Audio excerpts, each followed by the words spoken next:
Bonjour et bienvenue dans le 28e numéro de C'est l'heure de l'apéro, le podcast sur les Girondins de Bordeaux. Je suis Nicolas Pietrelli de Web Girondins et j'accueille monsieur Florian Sabatier de Web Girondins. Salut Flo.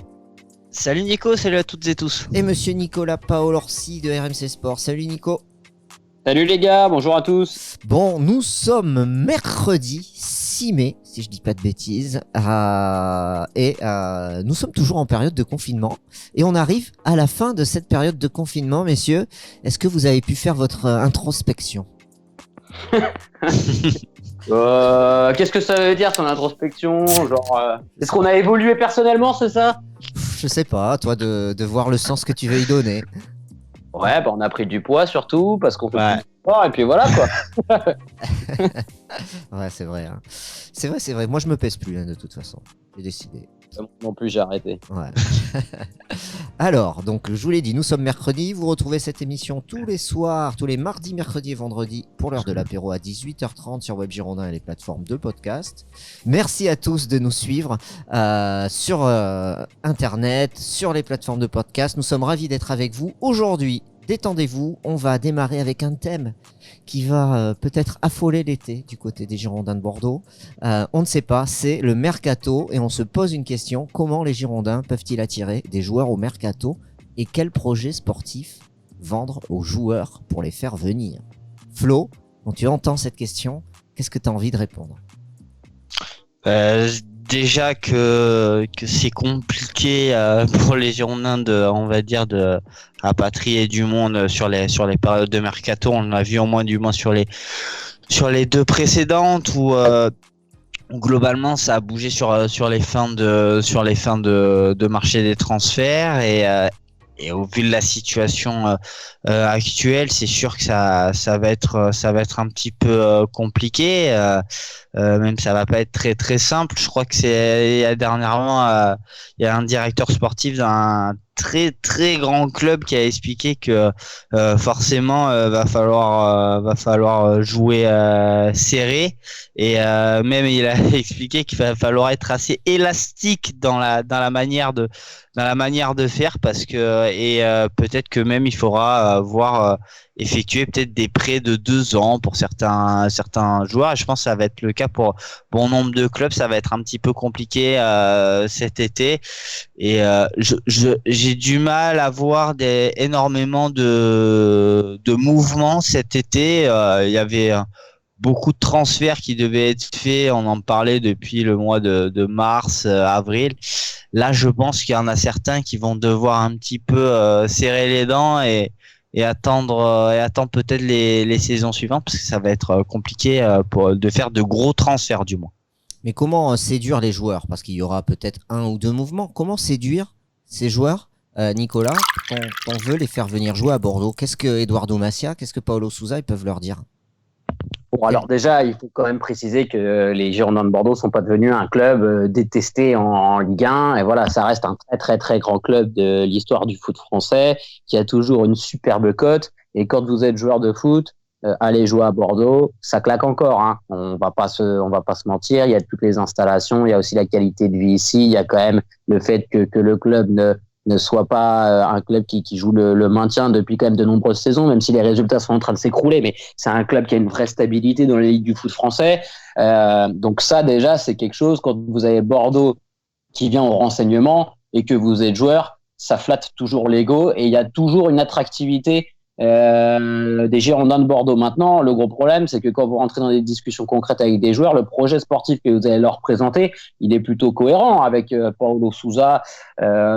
Pour moi, c'est un coach qui donne envie quand même de signer aux Girondins. C'est un coach qui a fait monter beaucoup de jeunes joueurs, qui est très proche de ses joueurs, qui a une super réputation. Donc, quand vous êtes agent ou joueur et qu'on on vous présente le projet bordelais avec Sousa, ça passe. Maintenant, c'est le projet financier qu'il y a derrière qui peut effrayer.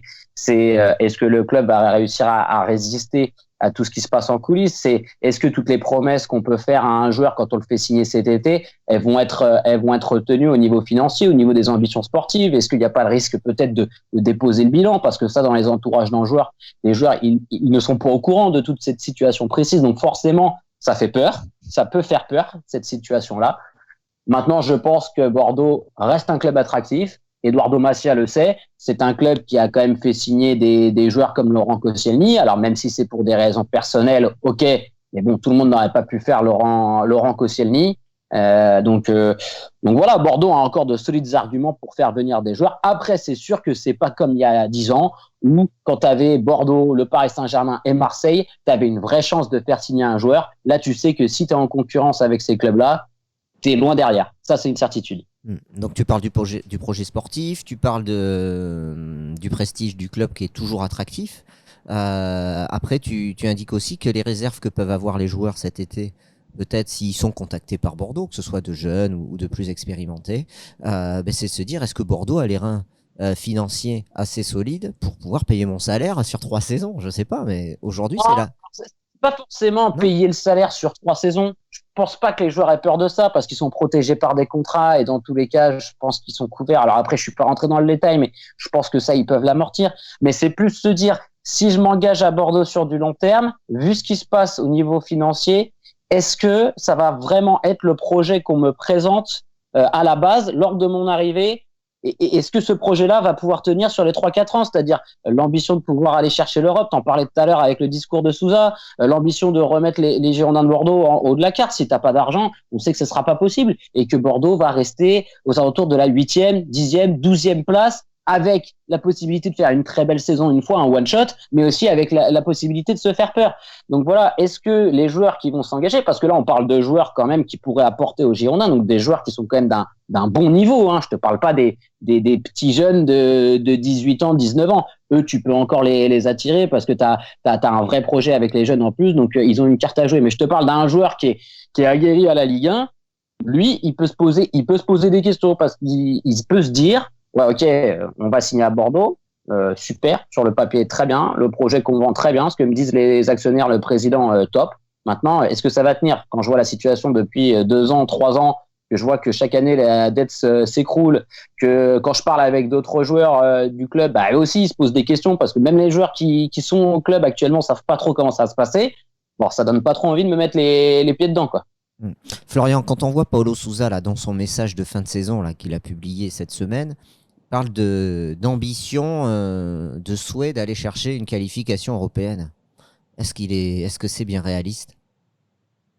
Pour moi, c'est-à-dire quand tu vois entre guillemets, ceux qui sont qualifiés pour la prochaine Coupe d'Europe, quand je vois le Stade de Reims, quand je vois l'OGC Nice, je me dis, enfin, l'OGC Nice, pour l'instant, on va attendre parce qu'il faut que ça soit la coupe de France qui soit peut-être remportée par le Paris Saint-Germain qu'on a Saint-Etienne pour qu'ils valident leur qualification. Mais c'est vrai que moi, je pense que c'est pas un objectif irréalisable d'être dans les 5-6 premiers. Sur le plan sportif, c'est vrai qu'il faut que Bordeaux fasse ce qu'il n'a pas su faire cette saison, notamment c'est enchaîner peut-être 2 victoires d'affilée et puis faire des séries et après ça devrait tu peux être dans les 5-6. Pour moi, c'est même si l'objectif du club, enfin du moins dit par Eduardo Macia et être dans les 8. Moi, je pense qu'être 6e ou 5e, il y a rien de irréalisable, surtout au niveau de la Ligue 1 quand on connaît son niveau et quand on a vu le niveau qu'elle avait cette saison aussi, qui était pas non plus c'était pas, je veux dire, la première ligue, la Liga ou la Bundesliga. Je veux dire, il y a moyen d'aller chercher une place payée en fin de saison. Alors moi je veux bien, mais alors on a entendu Paulo Sousa qui nous a dit toute la saison que Bordeaux avait un effectif qui était équivalent à celui de Dijon, par exemple, celui de Brest.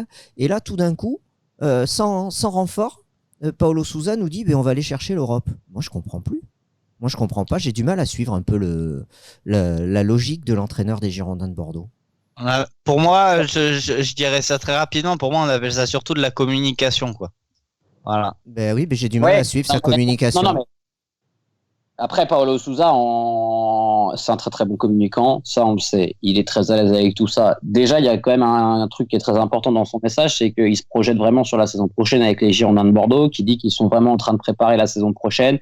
Il a envie de s'engager avec ce groupe-là, et tu sens quand même que ce qu'on disait déjà il y a 1 mois, 2 mois, tu sens quand même que, sauf coup de Trafalgar, Souza va rester et sera l'entraîneur de Bordeaux la saison prochaine. Donc ça, c'est une première chose. Après, tout au long de l'année, Paolo Souza, il peut pas devant les journalistes et devant les supporters dire j'ai un effectif qui me permet de jouer à la 5e place et je suis 12e. Donc quand il est face à nous, il est obligé de dire que son effectif est pas incroyable. C'est pas pour défoncer ses joueurs, c'est juste pour leur enlever une certaine pression et pour justifier un peu certains résultats. Maintenant, je pense que moi, son discours là qu'il a fait sur son compte Instagram, il y croit et je suis persuadé que ce groupe-là, s'il ne bouge pas trop, avec des joueurs qui auront maintenant l'habitude de travailler avec Paolo Souza, je suis persuadé que sur une 2e saison d'affilée, il peut faire quelque chose. Alors après, aller chercher l'Europe, c'est un bien grand mot. Il dit ça parce que bien évidemment, il va pas dire aux supporters, les mecs, on va continuer à jouer la 10e place. Tu peux pas le dire, ça, Nico. Sinon, déjà, tu te fais défoncer par tes actionnaires et tu te fais défoncer par les supporters. Et surtout qu'il y a quelques détracteurs en plus. Et Souza, il lit tout. Il fait attention à tout. C'est un mec qui veut tout maîtriser, surtout sur son image. Donc il le voit, les critiques qu'il peut y avoir à son encontre, et qui sont justifiées, parce que c'est vrai qu'il n'a pas eu les résultats qu'il aurait dû obtenir.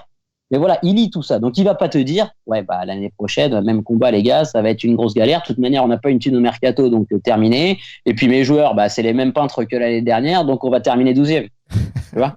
Non mais là je grossis le truc. Mais il peut pas dire ça. Et je pense que quand tu es entraîneur, forcément, tu arrives avec des ambitions. Donc voilà, aller chercher la 5-6e place, c'est son objectif. Maintenant, je pense que si l'année prochaine, les Girondins terminent 7e ou 8e, bah, on sera tous d'accord pour dire que c'est une saison très correcte. Et Souza, il le sait aussi. Maintenant, dans son message public, il peut pas dire autre chose. Donc, le premier argument pour attirer des joueurs, ça serait de s'appuyer sur Paolo Souza, de son aura et de sa méthode de travail. Ça peut être un premier appui pour le club pour faire venir des joueurs à Bordeaux.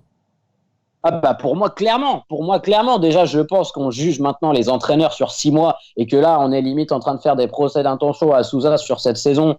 Mais pour moi déjà un entraîneur ça doit construire aussi dans le moyen terme. Alors on sait que dans le foot on a besoin de résultats immédiats, mais attendons de voir sur cette 2e saison pleine qu'il fait, parce qu'on rappelle que quand il est arrivé en cours de saison d'avant au mois de mars, bon bah il a fait tourner pour voir tout l'effectif, donc elle était perdue cette fin de saison. Alors ok, il a perdu des matchs, mais bon ça n'avait aucun enjeu, et que c'est vraiment à partir de cette saison qu'il a vraiment mis sa patte en place.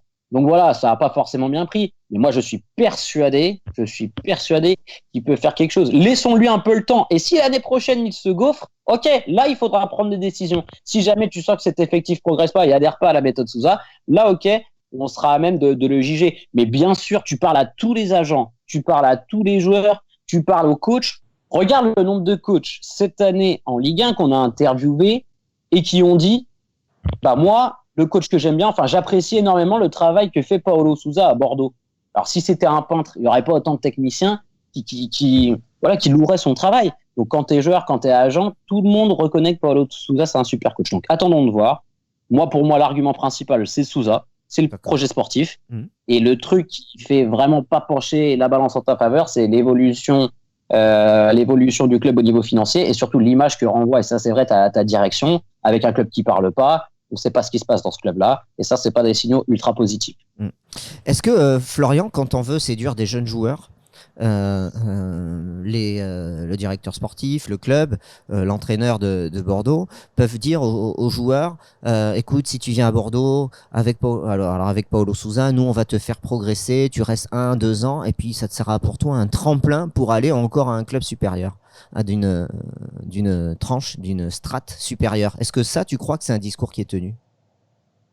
Oui, je pense, à mon avis, je pense que ça a dû être le cas, par exemple, pour Rémi Houdin, notamment, où on a dû sans doute lui expliquer que bon, voilà, il arrive de Reims, que Bordeaux, ça peut être un super palier pour viser encore plus haut, parce que ça reste quand même un jeune joueur et il a la possibilité d'aller encore plus haut, c'est-à-dire, quand on dit plus haut, c'est soit aller chercher un club du top 3 de la Ligue 1, ou aller chercher un vrai bon club à l'étranger. Donc oui, je pense qu'à mon avis, ça peut être un vrai discours qu'on peut donner aux joueurs maintenant à l'heure actuelle, parce que Bordeaux ne peut, je pense, à l'heure actuelle, au vu de la situation et même au niveau de la situation du club, ne peut qu'être qu'un tremplin, malheureusement, pour ces jeunes joueurs là.